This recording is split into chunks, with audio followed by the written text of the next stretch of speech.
అయితే hair loss అనేది shampoo చేస్తున్నప్పుడు మనకి విపరీతంగా మారుతుంది. ఏ షాంపూ వాడుతున్నా గానీ హెయిర్ లాస్ అవుతుంది అనంటే అది షాంపూది ప్రాబ్లమ్ కాదండి. మనలో ఉన్న ఏదైనా ఆహార లోపాలున్నాయా? హార్మోనల్ కారణాలతోటి అవుతున్నాయా? అనేది మనం గమనించాల్సిన అవసరం ఉంటుందండి. షాంపూ కేవలం ఒకటి రకం వాడినప్పుడు, రెండో రకం వాడినప్పుడు హెయిర్ లాస్ అవుతుంది.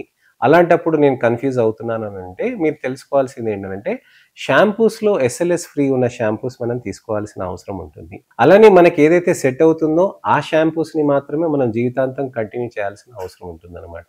సార్ నాకు ఈ షాంపూ సెట్ అయిందని చాలామంది అంటూ ఉంటారు నాతోటి. నేను మెడికేటెడ్ షాంపూస్ ఇస్తూ ఉంటాను. కొన్ని విజిట్స్ అయినాక నేను మారుస్తున్నాక తర్వాత చెప్తారు.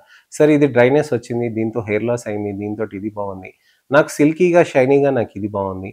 నాకు ఫ్రిజీనెస్ ఇది తగ్గించింది అని వాళ్ళ చాయిసెస్ వాళ్ళ షాంపూస్ గురించని చెప్తూ ఉంటారనమాట. ఈ విధంగా మనం షాంపూస్ అనేది మనము ఖచ్చితంగా మార్పు చేసుకోవటానికని మనకి బెనిఫిట్ అనేది ఉంటుందండి. కానీ దాని గురించని మీరు మా దగ్గర రెగ్యులర్‌గా విజిట్‌కి రావాల్సిన అవసరం ఉంటుంది.